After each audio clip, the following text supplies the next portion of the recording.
Halo teman-teman, selamat sore. Assalamualaikum warahmatullahi wabarakatuh. Kembali lagi bersama saya di channel Petani Pacitan ya. Hari ini hari Rabu dan saya lagi di gunung. Tapi saya tidak akan membahas tanaman ini ya kawan-kawan ya. Hanya saja tadi saya melakukan penyemprotan insektisida. Dan tapi kali ini saya aplikasikan dengan ini teman-teman, gandasil daun. Ini harganya murah teman-teman, Rp8.000. Dan insektisidanya saya masih pakai yang lama, pakai Curacon. Oke, kita abaikan dulu ini ya kawan-kawan ya. Sore ini saya akan membahas gimana caranya merawat tanaman cabai kita di musim kemarau ini. Kemarin kebetulan ini kan saya foto, saya post di komunitas petani cabai, dan ada yang komen, ada yang nanya, "Bang, itu nanam di atas gunung bisa subur begitu, gimana cara perawatannya kalau kemarau kayak gini?" Di video kali ini saya akan menjawab pertanyaan teman-teman ya. Jadi untuk perawatan itu opsional ya teman-teman, itu tergantung cara kita masing-masing. Jadi misalnya gini, jangan dibandingkan tanaman kita dengan petani-petani yang lain ya teman-teman. Ya untuk settingannya bisa kita tiru atau kita tanya ke petani yang lain, tapi caranya kalau bisa kita harus pakai ilmu sendiri ya teman-teman ya. Jangan petani A memakai cara ini terus kita ikutin gitu terus-terusan, jangan ya teman-teman. Jadi kita harus pakai ilmu kita sendiri. Oke lah, untuk settingannya bisa kita tanya ke teman-teman petani yang lain. Cuma untuk caranya kita harus pakai cara kita sendiri ya teman-teman. Kalau saya sih ada beberapa poin yang harus diperhatikan teman-teman. Jadi faktor utama itu bisa dari cuaca, terus kondisi tanamannya, lalu cuaca panasnya seperti apa, pH tanah, itu harus diperhatikan ya teman-teman. Kelihatannya sepele, cuma kalau nggak kita perhatikan, kita hanya mengikuti petani-petani yang lain ya nggak bisa begitu juga kawan-kawan. Nanti ada yang bagus ya, ada yang jelek juga kalau kita mengikuti seperti itu. Jadi yang dimaksud cuaca itu gini teman-teman, misalnya petani A cuacanya mereka bagus, sedangkan di cuaca kita itu berbeda. Kalau saya membandingkan petani yang lain dengan kondisi tanaman saya, misalnya petani A 1 minggu itu mereka melakukan penyiraman 2 kali. Nah kalau saya tetap settingannya melakukan penyiraman juga, cuma caranya harus beda karena memperhatikan kondisi cuaca itu tadi. Siapa tahu petani A itu cuacanya lembab, nggak terlalu panas, sedangkan saya menanam di atas gunung, cuacanya panas. Jadi itu juga harus diperhatikan. Ya mungkin mereka 1 minggu 2 kali, tapi kalau saya ya 1 minggu bisa 3 kali 4 kali kawan-kawan.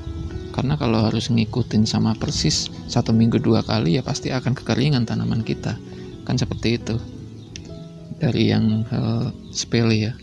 Terus pH tanah, misalnya nih kebalikannya, tempat kita tempatnya lembab, dingin, terus nggak panas ya. Kalau petani yang lain melakukan penyiraman 1 minggu 2 kali, kalau kita harus perhatikan pH tanahnya juga atau kelembapannya. Misal petani A melakukan penyiraman seminggu 2 kali, sedangkan di tempat kita tempatnya lembab.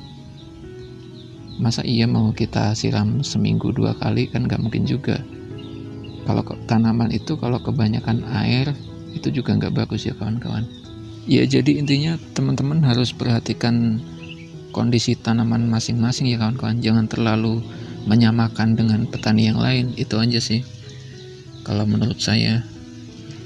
Lalu poin kedua itu bisa dari misalnya dari insektisidanya, misalnya penyakit petani A daunnya keriting, terus disemprot pakai insek merek dagang A misalnya, itu juga jangan kita terlalu niru banget, kita buru-buru beli insek itu lalu kita semprotkan. Kalau saya ya nggak begitu caranya kawan-kawan.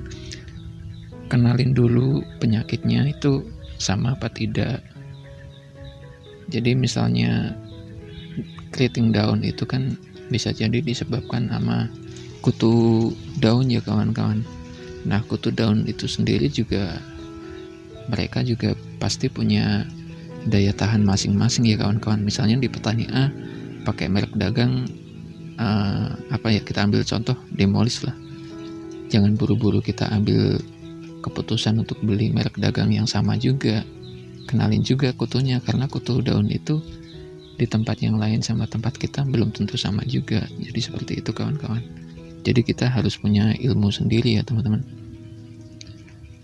Lalu penyakit, misalnya Bang, tanaman saya kok layu, terus ada petani lain yang ngasih saran itu harus pakai obat ini. Nah, kita jangan terpengaruh sama itu ya kawan-kawan. Kalau kita terpengaruh seperti itu terus ya kita nggak akan dapat ilmu. Jadi kita harus mandiri ya, settingannya harus sama, harus dilakukan perawatan. Cuma kan caranya perawatan itu kita harus mengenali dulu penyakitnya apa. Contohnya ya kalau kebanyakan air bisa aja layu, terus terkena jamur kayak jamur fusarium itu kan juga bisa layu juga, bahkan bisa mati kawan-kawan. Jadi itu harus diperhatikan, jangan buru-buru ambil keputusan. Kalau menurut saya sih seperti itu aja. Makanya saya kalau pakai cara saya sendiri, kenapa nanam di atas gunung itu bisa subur, bisa numbuh ya kawan-kawan. Mungkin teman-teman bisa melihat begini kondisi tanamannya. Ini contohnya. Ini daunnya aja sama telapak tangan saya aja gedenya hampir sama ya kawan-kawannya. Karena saya pakai cara sendiri. Padahal di sini melihat cuaca di sini sangat panas, sinar matahari langsung ya kawan-kawan. Dan angin juga kencang sekali di sini. Oh ya, kemarin ada yang komen, jadi tanaman kita itu harus dikasih bambu ya. Jadi untuk bambu udah saya siapkan, cuma saya juga harus nunggu tunas airnya ini tinggi dulu ya teman-teman. Jadi biar bisa diikat nanti langsung jadi satu. Seperti itu ya kawan-kawan. Dan untuk yang bawah udah saya rapiin. Oh ya, saya tadi beli jaring ini. Mau saya pasang tapi ini udah terlanjur kesorean. Saya beli 2. Ini harganya sekitar satunya 35 ribuan ya kalau nggak salah ya tadi. Itu panjangnya 20 meter dan tingginya 1,5 meter. Nanti kalau ditarik ya bisa jadi 1 meter seperti yang ini ya teman-teman. Ini mau saya pasang benar-benar udah sore banget, takutnya saya kesorean. Mungkin akan saya pasang besok ya teman-teman. Kenapa harus saya pakai jaring ini? Takutnya ada ayam, mungkin ya ada kucing juga, atau bahkan mungkin mantan masuk ke sini. Enggak teman-teman, bercanda. Jadi ya kebanyakan ayam ya teman-teman yang masuk ke sini. Oke, mungkin kita akan pasang besok ya teman-teman. Mungkin cukup gitu aja. Sore hari ini saya mau pulang dulu karena ini udah malam, udah 5:30. Mohon maaf jika ada salah kata, kita sambung lagi besok. Assalamualaikum warahmatullahi wabarakatuh.